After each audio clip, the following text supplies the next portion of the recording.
Thank you, Jeff, for the introduction. And hi, everyone. Today, I'm very happy to share our work on efficient deep learning for 3D point cloud understanding at the Embedded Vision Summit. So today's talk, I'm going to first talk about the background. What is point cloud understanding? Why that's an important problem?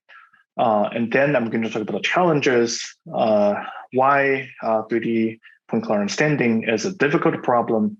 And then I'm going to talk about how we solve these problems. And in the end, I will have a summary slides that gives you a link to the papers that we published, the code that we open sourced, and to the tools that we built.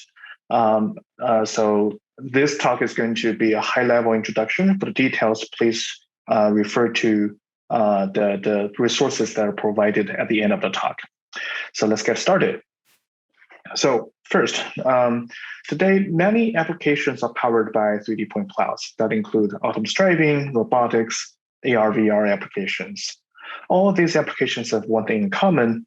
They need to understand the environment around them in 3D.